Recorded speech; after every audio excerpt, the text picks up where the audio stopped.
What's going on, guys? Kind of off day garden report. I think we got sad, Bobby, that tomorrow might be the final show, so we decided to sneak in another one. But there's significant news to discuss because Jaylen Brown makes all NBA second team, and it's not rah rah pom poms. Jaylen did it. This has massive significance for the Celtics, as many people know, and as we've discussed a lot of times, in terms of their long term future and whether Brown remains in Boston. So we'll kind of break down those implications. We'll get into a little bit of um, Game 6 preview stuff. Joe Mazzulla talked today. Bobby will break down some of that stuff. Bobby will talk about some of the adjustments he thinks they might need to make. And we'll try to rip through it in a nice, clean 30 minutes or so just to get you guys in and out. So that's it. Just want to let you guys know. Podcast, as always, is powered by FanDuel, the exclusive wagering partner of the CLNS Media Network.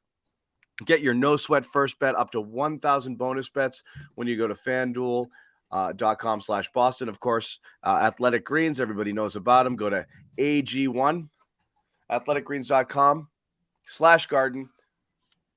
Full year supply of vitamin D, 5 free travel packs. And our cup runneth over. HelloFresh, HelloFresh.com. Use the code HelloFresh.com/16garden. Use that code 16garden, 16 free meals and free shipping. Bobby loves himself some HelloFresh, maybe more than anybody I know. Yeah, definitely. The fish. He loves it. Bobby loves it. So check that out. Anyway, let's get on to what we're talking about here. We'll start with Jaylen Brown. We know he can't be traded for a year after he signs a Supermax if he signs a Supermax.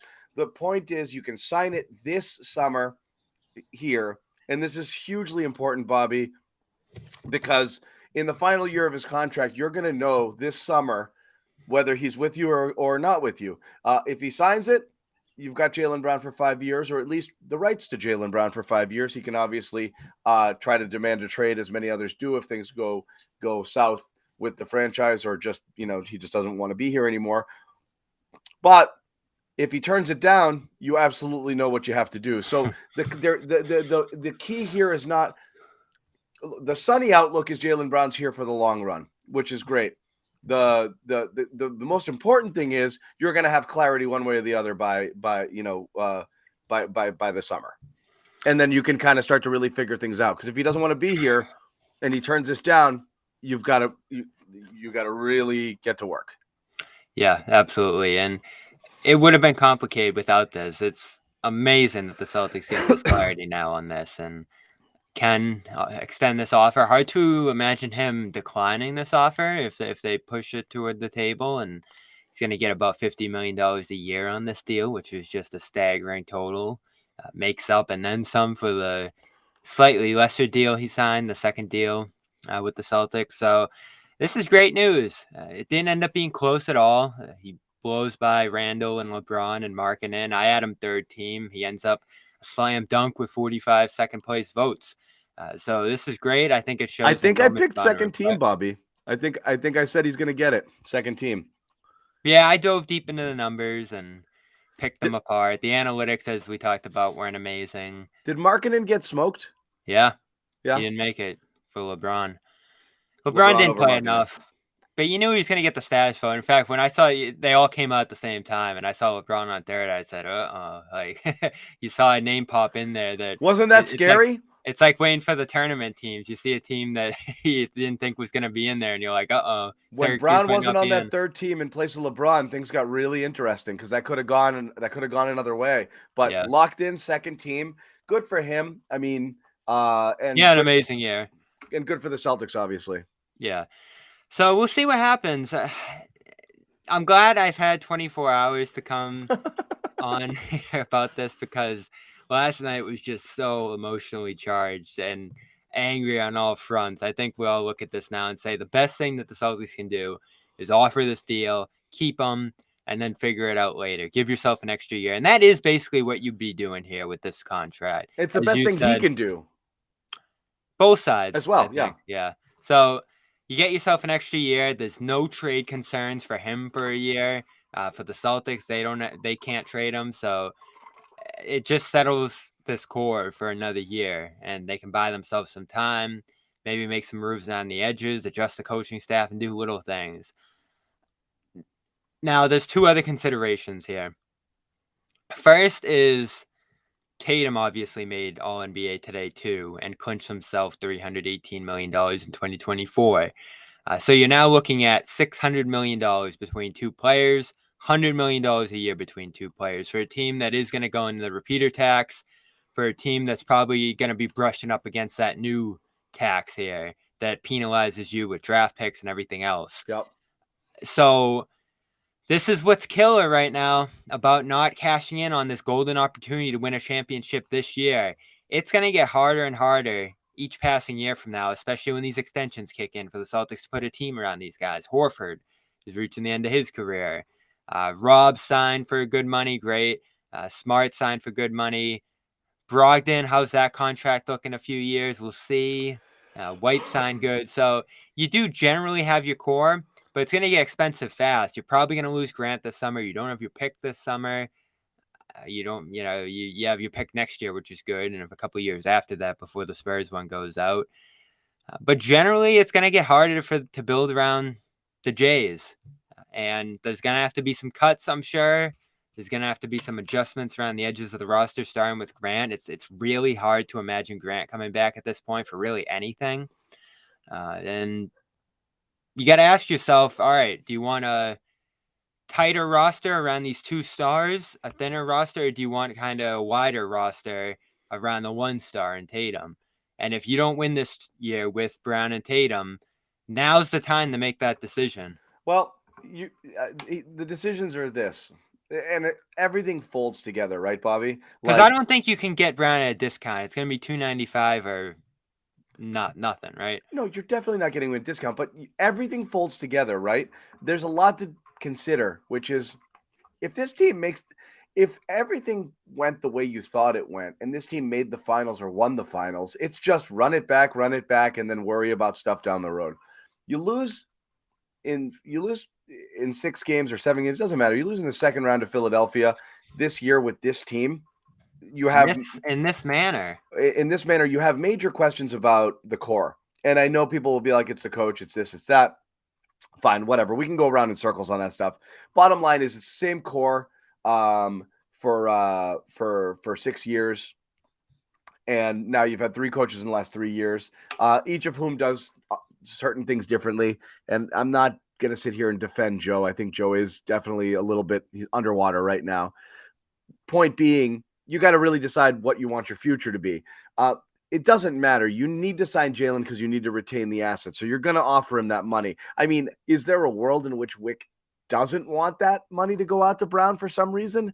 That would be something. The offer is not made. It's a thing we haven't considered at all. But what if there's a decision up top that this isn't a $300 million man for me, and they just decide they want to move him? That would be unexpected. But that could be on the table. It's we a don't possibility. know. Depending we don't on know. The most realistic thing is what we said. For both sides, you sign it, and then you figure it out later because you want to retain the asset. Brown wants to lock in that $300 million because he says no to it now. He goes to sign somewhere else. He's not Supermax eligible anymore, and his next deal's for $220 million instead of $300. So not great. I mean, he's leaving a lot of money on the table. It makes sense to sign it. And then you start to question, what do you do with Tatum? What do you do with this? So this was an all-in scenario, Bobby. We all know it. You burnt draft picks to bring in Brogdon, to bring in Derek White, to bring in Horford and get off of Kemba, one after the other, thus mortgaging any chance at kind of building up and establishing some sort of future beyond these guys. This is your future. It's now. This is your team with some aging veterans around them, not like 38-year-old veterans, but like, I don't know, windows close really fast here. And like, the question is, do you run it back one more, even if you go out this way, and then see what happens after that? Or do you start to think about making changes in the offseason? Like, it's early to have that conversation because you don't know how the rest of this series is going to play out or how the rest of the playoffs is going to play out. Yeah, but if they fizzle out, I think it is fair to say start to take a look at making some changes. And that's everything here. I think they will, if they lose in this series, look at everything short of Tatum, and that includes Brown. And I haven't heard anything specifically on the money thing because you do hear that thrown around by, not anyone in the know, but just, we'll pay Brown this amount. I don't know. We've had that discussion before, and then he went out and got Brogdon and went deep into the tax. This is a much bigger commitment when you talk about going deep into the tax under the new CBA, but I'm sure they'll do it if they're in championship contention. And if you lose this series, can you say you're in championship contention? Because we had the conversation, John, last night. You almost lost to Milwaukee last year. We were playing hypotheticals. They won those series, but you almost lose to Milwaukee. You almost lose to Miami on that Butler shot. It's a whole different conversation last summer if they lose to Miami. And is this finish here against Philadelphia more indicative of who they are and who this core is, especially when you start to think about this core not getting much better into the future? Horford is aging. Rob continues to stagnate, especially under this coach. It doesn't seem like this coach loves building around Rob. Brogdon. I think you're seeing Brogdon's worst play at the worst time right now, which is just brutal. You're seeing Derek White's worst play at the worst time right now. This comment, from one of my favorite Garden Report viewers, John Zannis Pies, is kind of, how long has this been a conversation, Bobby? The splitting up the Jays. It's been for a long time, and I've never entertained it, but how can you not if they lose this series? Again, we don't want to have the show we're going to have after they lose it now. Yeah. Guys, the point is here. Everything has to be on the table if this team goes out like this. Because this team, you've done everything, okay? You got surround them with shooters, great. You had two of the top 3 3-point shooters in the league. In Horford and Brogdon here, with Derek White percentage going through the roof as well this season. Even Marcus Smart was, competent from 3. You brought in Sam Hauser. He shoots 40 from 3 for the year. You did that part. You gave them depth. Okay, you even, you didn't get anything out of Gallinari. That was too bad, but this was the loaded up and go for it sort of year. You gave them everything they needed. On paper, this team's better than last year's team, and this team was overwhelming favorites to start the year. They were favorites entering the playoffs, certainly heavy favorites when Milwaukee went out. Everything is relative to expectations. Anything short of at least getting to the finals is an epic fail and is something that you have to address the why. This is a healthy team at this moment in time. There's no excuses to be had. Everyone wants to put it entirely on Mazzulla. I don't know. I think you're really absolving the players of any responsibility by putting it all on a coach. The question here becomes with these guys, this notion that they're only 26, 27, 25, whatever. Guys, this is close to fully developed. We know you might not hit your prime. You're not making a leap from 26 to 27 that's going to be otherworldly. Jaylen Brown is Jaylen Brown. This is the version of Jaylen you're going to get. He's very good. I think Jason Tatum has been almost fully cooked for 2-3 years now, Bobby. His game has been very developed, and it's been about the same for the last couple of years. I think this is who they are. So, yeah, maybe they gain maturity, but I don't think it doesn't keep getting better and better. They're pretty much all in terms of who they're going to be. So you can make assessments. You don't just keep assuming, well, in 2 years, 3 years, just think how good they'll be. I think there's probably one more leap for both of them. Maybe Brown's at that level, although Brown keeps getting better every year. So you don't know when that's going to Brown has gotten better. I continue to argue. I think a lot of the things people say in Tatum, I think are things they want to see, but statistically it doesn't bear out. There's one major difference in Tatum's game this year, and only one major difference. It's getting to the free throw line more frequently. Is that a style thing? Well, no. I mean, yes and no. Most of the numbers show he's playing relatively the same type of game he's always been playing. Maybe he's getting more calls, but right now, all of his increase in points is based off of more volume of threes and free throws. That's where he's grown. But developmentally, passing X, Y, and Z and all of the stuff, the numbers, everything's the same. Everything's roughly the same. Shooting percentage, efficiency, X, Y, and Z. He's gotten to the line more. His true shooting percentage went up as a result of that, and he's taking more threes. That was kind of something he did differently. That was more approach than like skill. Whereas Brown, you see him developing new skills as time has gone on or getting better at stuff he wasn't as good at. I don't know that there's another level here. So I think it's fair to question everything. I think Yeah. everything's on the And the table. only thing that matters when it comes to another level is the playmaking, which didn't advance too much for Brown this year. And even Tatum, if he took a leap at all there, it was a small one. Small. So that's their hindrances as players as they continue to try to work together is that playmaking, especially since mid-season Tatum took over more ball time after Smart got hurt, and it hasn't diminished much since. He's been that ball handler, and I think a lot of the offensive issues they've run into have come from some of that pace problem and the, I guess, overall movement of the offense, which does decrease when he's handling the ball compared to guards here. But they have the guards, as you said. They have the shooters. They have the defenders to play top tier defense. They have it all right now. And so I don't want to trade Brown.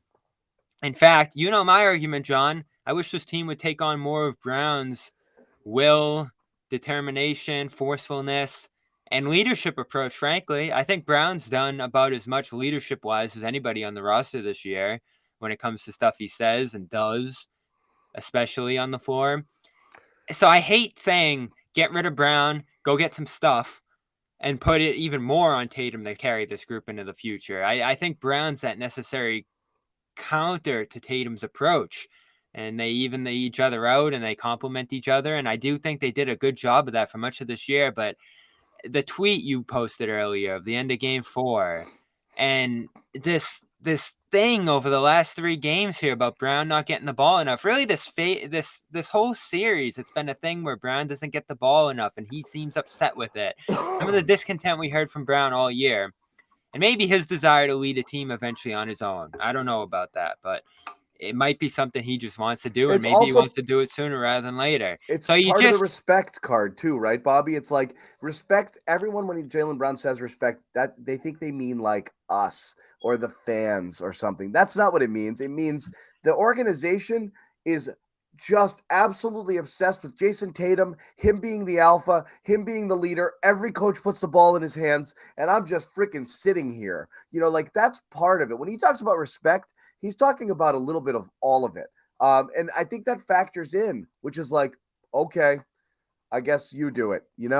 I guess we're not calling my number. Which game was it when Brown went absolutely bananas and Tatum got the last shot late in the year? oh geez, I can't name it off the top of my head, but You know what I'm talking about, though. And everyone's like, what are you doing? Brown was literally unstoppable, yeah, and that happened all year at times. Yep. The late game, especially in the playoffs, it's been a struggle, and Brown continues to go uninvolved in those moments. So this is why you come to Brown, and we've had this conversation before. What else are you getting for anything else? Smart, I know everyone's going to talk about Smart. It's over. He's more valuable to you than anyone else. And You're done. You've lost value on Smart and Rob. The only major moves coming with this team are come with Tatum and Brown. You're not getting anything. As you said, Bobby, you're right. You're not getting more value. What can you change? I'm all for talking about trading Tatum instead of Brown, but that's an even harder trade to pull off. Like, you look across the league, right? Like Luka, could you get Luka for Tatum? I think you think about that, but that's about it. And I don't even know if that would be on the table. That's just such a hard trade to pull off, trading a Tatum. I don't want to trade Brown again, but if you're going to look at this roster after this series and say, what can you change after another bad postseason loss? You want to do the coach, fine. I mean, we can talk about the coach, John, because I don't think he's done a great job this postseason, especially as I start to look through everything. And there's a lot of gripes I have that I really just got to hit on at this point because I don't like playing the blame game with the coach, but there is a lot of stuff stacking up that I just haven't liked this year. The threes, Grant, Rob now, just going completely underutilized. And he got asked about it today and just said, yeah, matchups and not anything Rob's doing. We're just, I guess, trying to space out the floor against Embiid, which makes sense, but you're not defending well, and your best defender's not on the floor much. But it's like Rob from 3 years ago, which is like it's very similar. You're not utilizing the things he does well, and you're just putting him out there to do the things that you want to do instead of like recognizing like what does Rob do and what can we do with Rob out there utilizing his strengths, not doing it at all.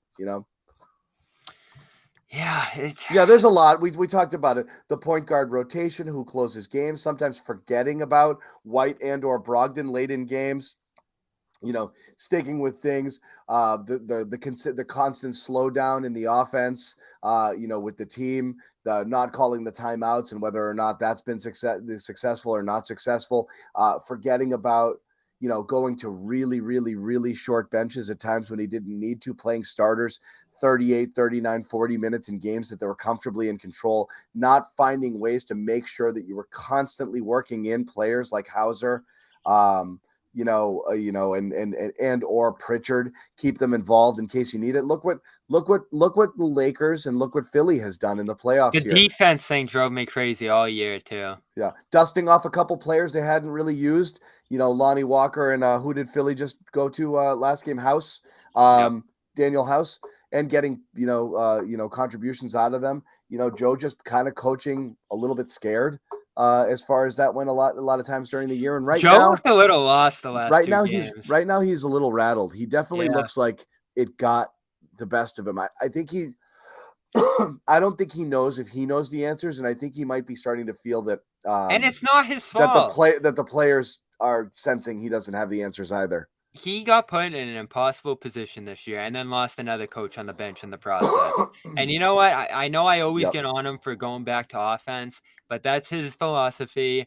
That's worked for much of this year, and I don't think he wants to veer away from it over a couple tough playoff games. Again, he said after last game that's the first time he felt all playoffs. This is just his opinion. You can agree or disagree with it as the coach that they played bad.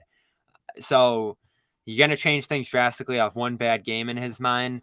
You don't think so. But does he have enough on the bench? I know you hate this conversation, John, and I try to have it all year, but the Hardy thing.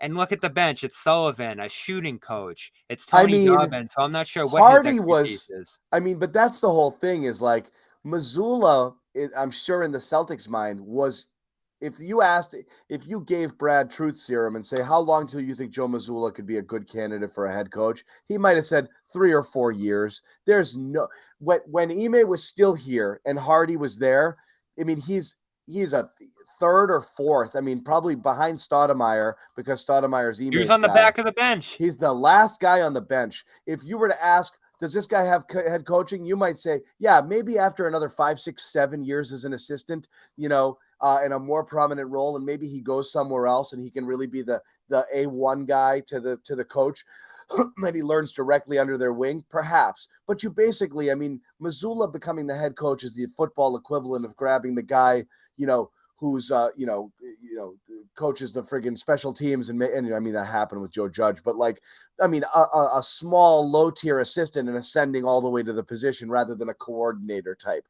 He wasn't in that prominent role, so he's a smart basketball guy, but he jumped the line by like several years to get to this point. It's not surprising he's a little bit. I think they love his mind. I think they think he knows basketball cold, but like, there's a lot about coaching that's really hard. We were Bobby, remember the conversation we had about Ime?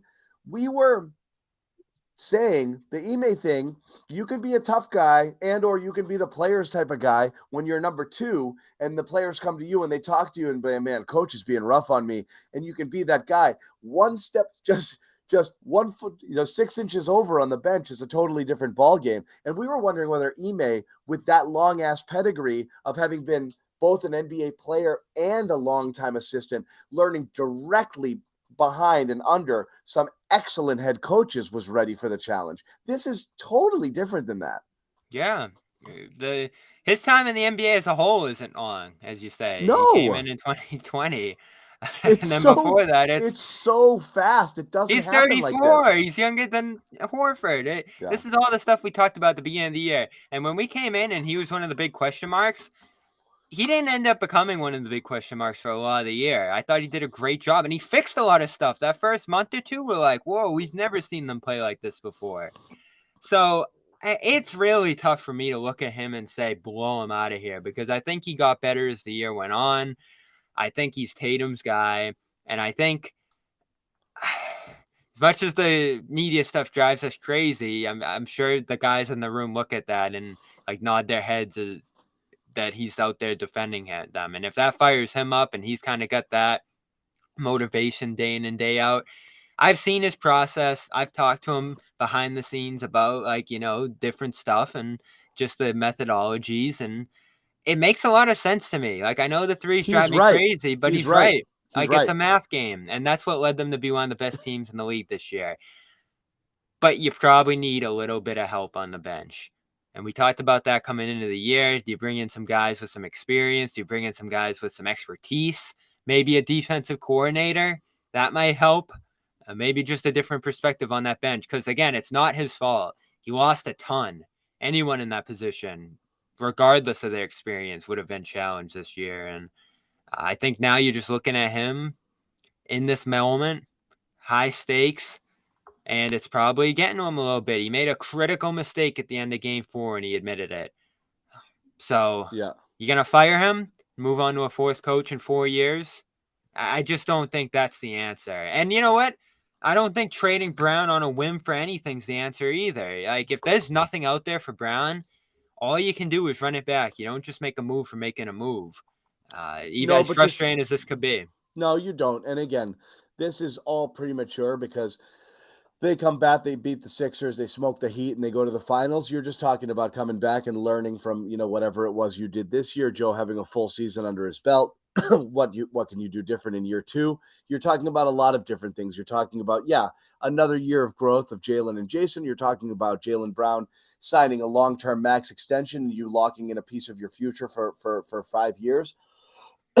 You're talking about Rob Williams having an entire offseason to actually develop. You're talking about Gallinari coming in here maybe and contributing. You held on to him all season long, and you Javon probably Begarin? you probably let Grant walk in that situation. You're talking about a run it back scenario, Yeah. there. So Absolutely. And it's just frustrating because you're losing another opportunity here, golden opportunity. And I said last year after they lost the finals, it's never promised you get back. And it seems so likely they'd get back this year, especially as things developed in Milwaukee and on the other side of the bracket with Miami now breaking through and looking like a manageable opponent to some degree. Even on the West, things looking like there's no real powerhouse emerging. You're the powerhouse. You should have been the team that stepped out and separated itself from the pack here. That's what's frustrating. And the second round exit speaks for itself. I mean, it's a disaster. You have to look at everything after that. And you that do, doesn't but mean again, change things, but it's premature. you got to look at it. It's premature. We wanted to talk about the impact of Tatum and Brown. These are both good things. Okay, these are both good things. Jaylen Brown, whether he accepts or whether you offer, there's clarity on his situation this offseason. And Jason Tatum, as well, is in a position where it would be silly to not accept it. So both of these guys are most likely signing. So again, if this is what you like, this is what you want, and you believe in these guys and want these guys, these are both obviously hugely positive developments. Even if you don't, the ability to protect your assets by having that hammer, knowing that you can offer that much more money, gives you a massive leg up. So it's a huge advantage for the Celtics to be in this position, assuming that they do want to pay it and they want to go forward with these guys. So these are two things you don't have to worry about right now. You've got the ability to offer these guys way more than they can get in the open market if they chose to leave. So those are good. And in most cases, as we've seen, how many guys have walked away from a Supermax? None. So again, this almost assures at least you sign them and then you have the asset to work with if it doesn't work out down the road. Reality is you're looking at a Tatum and Brown led team for another 5-6 years. Do you think they'll offer it? Yeah, I would be stunned. You don't get to this point and not.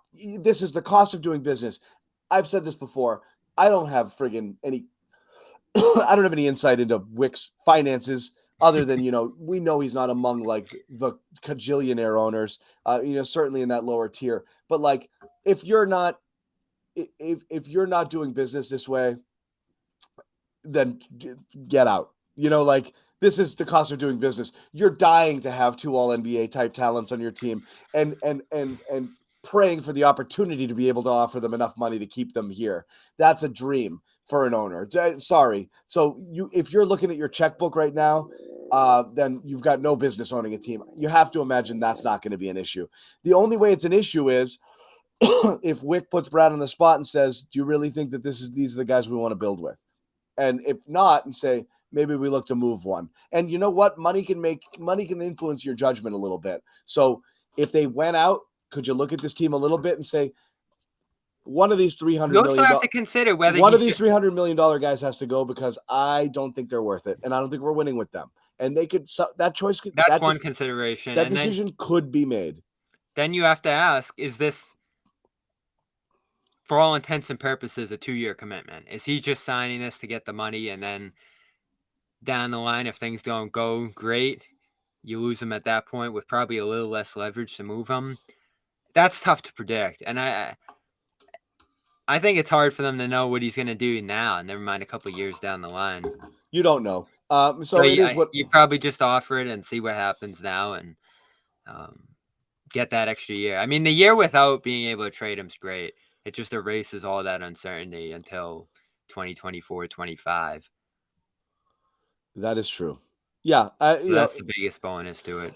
It changes a lot, and it's like I said, it's a very positive development. We're going to talk a little bit about the Game 6 before we boogie and talk about whether some changes need to be made. First off, we want to tell you guys about new sponsor we've brought back on board. We're very happy to have HelloFresh here.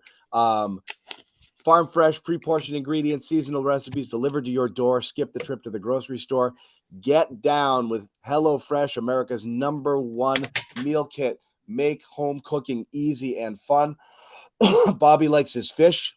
That's what he gets. Sherrod likes his meatloaf. We know all of these things. The most important thing here is not having to go to that grocery store. This is the thing that gets me every time, for the one ingredient you forgot. It's all there. It's pre-packaged, portioned, literally every single thing that you need to make the type of stuff that you probably wouldn't be cooking at home, because it requires a lot of prep. It requires a lot of ingredients. It requires stuff that you're going to buy this massive bunch of cilantro and use just a little, like it. This is exactly what you need, the right amounts, no extra mess, very simple. 20-minute prep time, and you have a restaurant quality meal waiting at your doorstep. So again, go to HelloFresh.com/16Garden. Use the code 16Garden. 16 free meals plus free shipping. Once again, HelloFresh.com/16Garden. Use that code 16Garden for 16 free meals. Also tell you guys about Athletic Greens. Want to start your day right? We're all about feeling good, health, wellness. Go to athleticgreens.com. Take advantage of the special offer you see on the screen. 5 free travel packs, year-long supply of vitamin D. HelloFresh, as you probably know, is a kind of do-it-all supplement. 75 vitamins, minerals, probiotics, adaptogens. You just grab it, one scoop and a cup of water in the morning, and you're done. Immune system, sleep, focus, recovery, gut health, all sorts of different things that you can probably chase down with a million different pills and supplements. You just get it here in one shot. So again, athleticgreens.com/garden. Take advantage of that free gift. You support either of these two sponsors, HelloFresh or Athletic Greens, we will send you a Garden Report t-shirt, as we do. There is a form in the description of this show. All you have to do is fill it out with your receipt, and we will send it to you right away. So, Bobby, let's get to Game 6 here. You talked to Joe today. I will say this, as we've talked about Joe Mazzulla a little bit. Joe looks shook on the bench.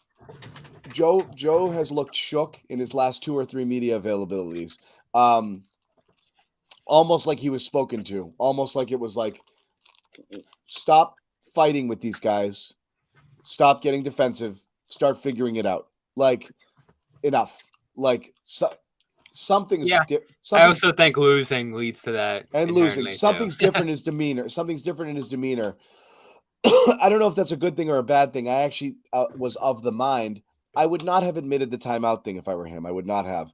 I don't think that helped him. I thought it weakened him. I honestly just keep plowing straight ahead and just do what you do here. You wonder if there's a little crisis of confidence here, though. Yeah, for sure. I mean, look at the moment in the second half when Pritchard comes flying in, and a similar, well, not similar moment, but that first round, Blake comes flying in when they're about to win the series and then they lose the game. that was strange to me. This is almost the opposite of we need something to swing this game right now. And Pritchard did next to nothing. And I saw some people saying that they go to Pritchard again to space out the floor. And that was, I think, kind of your point last night, that you want to see them go smaller with shooters all around. And I get that, because it's not like these Horford switches are helping you defensively. And your guards and wings off the bench are probably better shooters than Horford, at least in a vacuum. It's tough, though, because Hauser and Pritchard are coming in cold, and Horford's been shooting for the entire postseason now. So I just don't like that idea. I don't like taking Horford off the court. The Pritchard thing, you mentioned it because this commenter, I just wanted to slide it in there. I tweeted about this too. This is right. This is what's gonna happen. This shit bugs me to no end. Like, I don't know if Joe's not telling them or they're just not doing it. What do you think Peyton Pritchard's on the floor for? To play defense? The guy did not touch the freaking ball. Didn't touch the ball when you brought him in as a spark off the bench. The point is, run him off some screens and get a shot off. What are you doing? What's the point? Why bring Rob in if you're not going to threaten the rim, and challenge people and stress them vertically? What's the point of having these people out there if you're not going to let them do what they do? Hauser. How many times did Hauser come in and if not all shoot anybody's going to stand around and watch Jason Tatum play pick and roll, and three other people stand around for space, who cares who's in there? Didn't Jaylen say something to that effect last night too? We got the same looks over and over, and I don't know if that meant we ran the same play over and over, but that's what it seemed like just watching it. And Tatum just kept attacking aimlessly. And I know Joe Sway liked the aggression there, but that's not the approach that's going to turn this series around now. Pritchard's not going to turn this series around. I like the idea of maximizing a guy who's already playing. Actually, two guys who are already playing in Rob and Grant. So let's look at this comment here, because I wanted to take the conversation here. This has been, I'm torn between literally. This is where I'm at. I'm torn between either literally just putting Rob on the shelf and putting shooters out there and playing Grant more minutes, or I can't believe you're saying that. Or because they're not utilizing him. He's useless out there. When he's out there, they're a freaking mess right now. They're not doing anything with him. Well, he's coming off the bench. I know. So he's not playing with a lot of these guys. He's not. Or go double big. Yeah, go double big. You can ignore PJ. If you can match 33 Tucker minutes with Rob, and I know some of those are bench minutes where PJ's playing center, that's great. Again, I'd give PJ 15 shots. Make him beat you. If that's how your season's going to end, so be it at this point. You know what double big, you know what the unintended consequence of double big is, Bobby? What's that? Way more Grant minutes in second unit, and I like that. And getting and possibly Cornette, which I know you like, but also getting Cornette's played well against this team. Also Joe getting confused by what to do with guards, and Marcus Smart playing 37 minutes, Malcolm Brogdon playing 19, and Derek White playing 22. How about Blake? You could play Blake. I'm saying what ends up happening is Joe doesn't know what to do with the guards after that. I don't care. Brogdon's not playing well. White's not playing well. So go bigger. Go defensive. Go bigger, go home. Yeah, Rob has looked completely clueless to me all playoffs. I'm not kidding. Yeah, I think sometimes he gets a little lost on the bench. And this isn't a good matchup for him either. At least as a center, right? He's playing drop, and I think that's not natural for him. He's guarding the pick and roll in that spot. He hasn't done that well. So move him to an off-ball guy where he can rove and help. Use his strength defensively. They're putting him in a bad position on both ends of the floor right now. Switching him out in the perimeter, I mean, when has that ever been his strength on a hard end? Right. It's happened too many times, and that's my fear. They're just not utilizing him right. You start Allen Rob, and they're gonna find him on every. They're gonna find one of those guys ISO'd on Harden on every possession, every single one. That's my fear. But if he's guarding Tucker, I'm not scared. I know, of Tucker but I'm saying it's just gonna be every single one is gonna be Harden on a big. Well, being realistic, the way Joe talked today, I don't see a ton changing. I think they're going to roll the ball out there and just hope the threes fall this time. I agree. We got good looks. We did. We made the right passes. That's their approach right now. I'm still stunned how they handled the post game last night. I know you can't change your entire team because of a bad loss and come up with all these adjustments. They try to do that after game one and end up being sounded like they were disconnected in terms of how to address what they're doing. So they all just said on to the next game, forget the past. And that just seemed, I know Gary wrote about that and I wrote about it too. How do you learn? It just seemed to be such an apathetic How do you learn? response to the worst loss ever. There's something to be said emotionally from moving forward from difficult defeats. There's a problem with not acknowledging why you lost and trying to rectify that. And again, as you said, Bobby, if they're just going to go out and try the same thing and the Sixers have them figured out, or they're going to play the same coverages and give Embiid these basically layup free throw jumpers, which they gave him all game long by playing drop way deep into the lane. If you're going to play drop, at least pick it up earlier. Like they're dropping into, I mean, that I lost my mind when Harden and Embiid did that. And Rob's playing drop and Rob's standing in the middle of the lane and conceding these absolute, they're layups for Embiid, these free throw jumpers. He absolutely, if these guys can beat you in the mid range, you can't drop that far. It's the opposite of what we talk about with the threes. They want to give those up because of the percentages. But in one playoff game, if that guy's shooting whatever he shot last game, that's why you lose. And you're giving it up and you're not adjusting. That's brutal, especially against, that happened last round with Young. Remember that got Young going? Yep. Now it's happening with Embiid. Young killed them there. And imagine you were in the finals against Durant and Booker. You're just going to let them shoot those?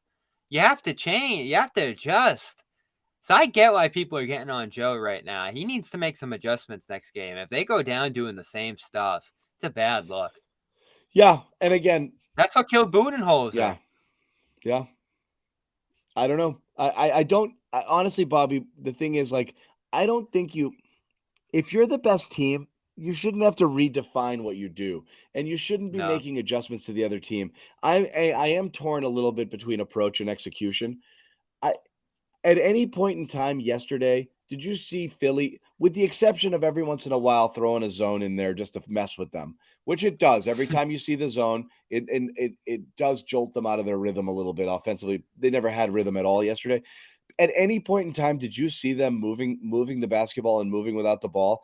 All I saw was dribbling till there was 10 seconds left on the clock. Same play. They ran the same friggin' play every single time. The one wrinkle they threw out there was that they replaced Tucker with House in those screening actions. So yeah, but the Celtics ran. I'm saying the Celtics offensively. Oh yeah. What did the Celtics do? No, the Celtics look so repetitive. That's why Brown's comments stuck out to me. And again, I don't want to be Brown's PR guy here, but I think a lot of the stuff he's saying and the demands for the ball and just kind of his desire to put his imprint on this team. You saw it early. What did he go 6 for 8 in the first again? He's stutter stepping to the rim, making tough finishes. 6 for 9. Sorry. Brown was 6 for 9 entering the fourth quarter. Yeah, all mostly in the first. Yeah. And so 6 for 9 entering the fourth quarter, most of it happening in the first, basically nothing for the second and third and parts of the fourth quarter until the game was desperation time and it was just grab it and chuck it. Yeah. So brutal. So bad stuff all around. Again, confidence level is low, which probably means they win by 30. And so that's just how it goes with this team. The problem is not like they suck. The problem isn't that the season is over. The problem is you don't have any clue which team shows up tomorrow. There is a world, Bobby, in which they show up dead ass tomorrow, which means that's the worst thing is if they show up with the same effort that they had in game 5. That means there's a deeper problem, either with the coach or with each other. How could that happen? Because they might, like I said, is there a divide of some sort? If they're not on the same page, which I've never thought they were, because I think everyone wants to do different things and wants to play differently. I don't even think they're necessarily aligned with their coach. And it comes apart because of that, and they're going at it on their own with their own individual agendas. And I'm not saying it's like I want my points. It's just I believe Tatum knows how to play a certain way. Brown knows how to play a certain way. Smart knows how to play a certain way. And I believe sometimes you kind of knock them back into your orbit of what you want to have happen all the time, but they fall out of it so easily. And when they struggle, they lean more into their bad habits rather than try to get back to their good ones. And if it's failing like this and you're losing that love and trust or whatever the hell you want to call it, if they show up and they're not fighting for each other, I mean, how many times they hit the freaking ground? It's like you gotta fight for each other here. I mean, this sounds like cliche stuff. It's the playoffs. You gotta lay stuff on the line here. I mean, we talked about the video I showed from Game 4. The Jaylen Brown getting his ass knocked to the ground hard by Jalen Embiid. Nobody even steps up to challenge Embiid and say, "Dude, what the?" Do we have that clip from last night where Brown's talking about not having energy? No, maybe, but like Brown's on his Because I know you love that Brown's on one. his ass. Okay, Brogdon walks over to him slow. Horford and White both meander towards him a little bit there. No one goes towards Embiid to kind of be like, dude, what the f was that? Brogdon picks up Brown eventually. Tatum standing at the top of the 3-point line never moved. Like that's a bad response. That's a really bad response at that And point in the Brown, game. who we knew something was up back in the traffic game, and they're like, who cares about the 1 seed? And it worked, right? And that's the story of this team, is it works out for them because they have the talent and they're better than everybody. But sometimes it doesn't. Sometimes other things swing, whether it's the shooting or game plan stuff or even just the energy on a given night. And for Brown to come out last night, and I know you were waiting for it, we came out flat. Energy was a little deflated. Yep. The game just swung in their favor tonight. And they say this constantly, the passive voice, like stuff just happens. Yeah, like it had happened. nothing to do with us. They talk about their effort in games like it's the weather, They do. It's like, oh man, what a bummer it rained today. Like, what a bummer we didn't show up today. Like, it's beyond their control. Yeah, it's always been so perplexing. So yeah, I know you have them winning this series, John, and I could easily see I it too. still do, but it's hard. I don't want to make this big. I don't want to make this big stand, because I did it last year of like, oh, they're gonna lose or oh, they're gonna win. If you made me pick, I'm probably going Philly in 7. But the point, regardless of whether they win or lose this series, is they probably just aren't ready to win the title still this year. Whether they lose to Miami after this, whether they lose in the finals, which was my pick coming into the year. So really, your analysis of it shouldn't change. Just like maybe last year it shouldn't have changed. And fortunately, it didn't. They went out and got a Brogdon and tried to address some of the stuff that went wrong. Brogdon made a difference this year, but I don't think he ended up being the guy who changed or just made this overwhelming change the way some people thought that addition might go. Yeah, I mean, it's the core of the team. Like they can just keep stacking talent at the edge of the roster until Brown and Tatum figure it out. Nothing's going to change. Yeah, I mean, that's why it always comes back to that. It's, great power, great responsibility. Like who's looking at the Lakers and being like, if they don't win, blaming D'Angelo Russell, people blaming, well, they do. I'm saying, but what I'm saying is like, you're going to go, no, you look at LeBron and AD, like look what do this as a Celtics fan. When you look at other teams, when things go to crap, and then what do you see in those teams? How do you judge them? How often do you go 3, 4, 5 players down the bench, down from the top, and say that guy's the reason they didn't win? It's very rare. You're looking at the top people and saying they can't get it done. There's some situations like Dallas, where you're like, wow, there's nothing there. But like, this is a really good supporting cast, and basically 7 starting caliber players. And Grant Williams, who started 50% of games over the last couple of years, or last year, it's really, there's no real excuse here. So yes, it's the core, and it always is, and that's what you're going to keep going back to. It's their job not just to play at a top level; it's their job to lift people. What have we always talked about? The knock: do they make their teammates better? No, the answer is no, they don't. But they're terrific individual talents, and if they play within the construct of what's best for the team, then things go well. But it's not because they're out there making their teammates better. And that's always going to be what it comes back to. Well, to bring it back to Brown, this is the last thing I got. What do you think of them largely blowing off his call for more shots, more ball time? Because Tatum's done it. Joe did it again today. It's weird to me. Combined with the video you put out there. I think... Don't you think it's so easy to say, yeah, we got to make a concerted effort to I hate them? to speculate, honestly, because I think, the easy thing to say is why. Brown is riskier with the ball in his hands. The more you put it in his hands, the higher volume of turnovers, and honestly, the less likelihood that anybody is involved. With Tatum, there's more of a likelihood that there will be more people involved. I don't think he's a terrific playmaker, but I think he's more likely to make the right read. But he needs to get Jaylen shots. Brown's more likely just to score, but when you give it to Jaylen, it's almost kind of like, okay, the rest of us are done for this trip down. So it's just here you go, Jaylen, go cook.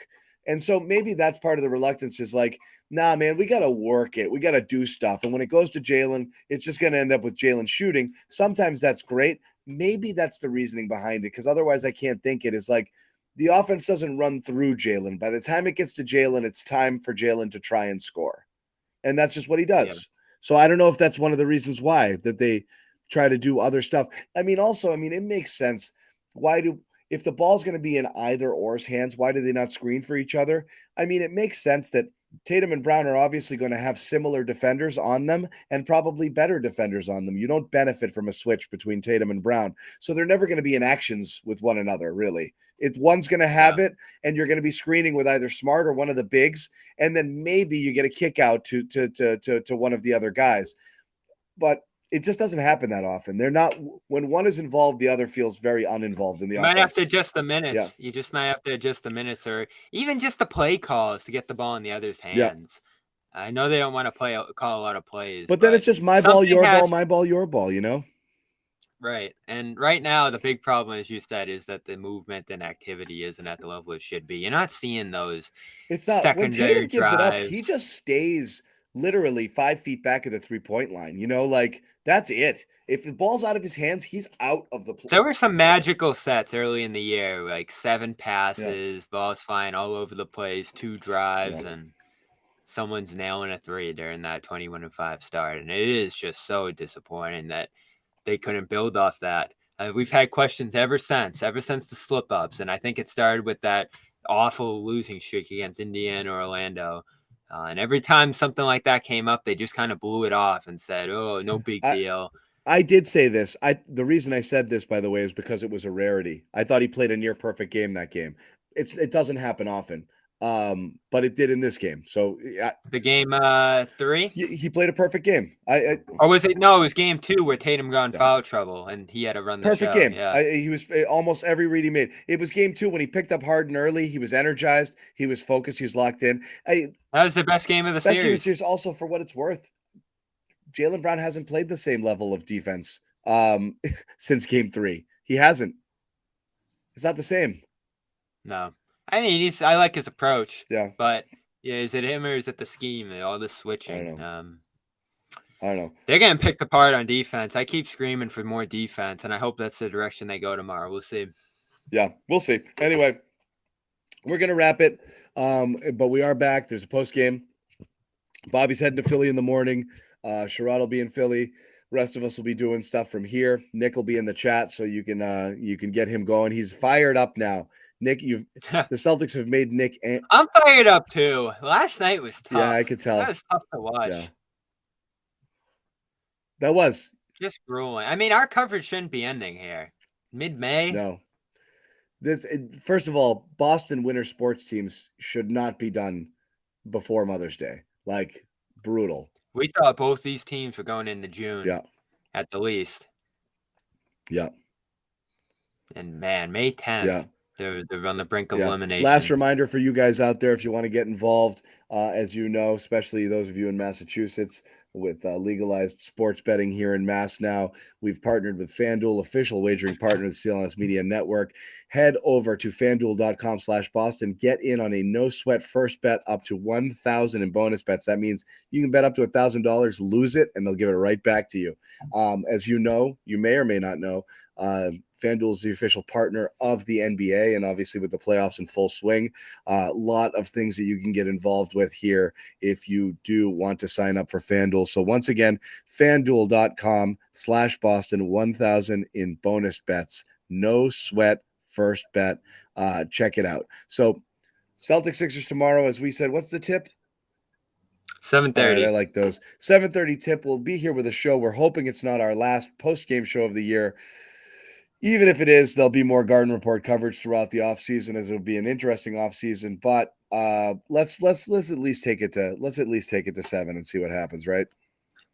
Right. Yeah. One more home game. There's a staggering number on home game 7s, isn't there? It gets pretty overwhelming, the home team winning those. And, we haven't mentioned it here. Doc in the 3-2. It's a thing. Yep. What's Philly going to look like in this position of power now? They had to fight their way back. Embiid had so much motivation. And again, you have to remember, they're in a comfortable spot. This is a team that the Celtics have handled it throughout the regular season, like that didn't match up well with them. So they're really screwing the pooch right now. Celtics are.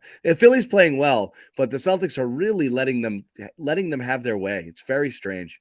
And Embiid's been a monster, much quicker than we expected. I honestly think Embiid's shot blocking broke Tatum's brain early in the series, and it's really affected his approach.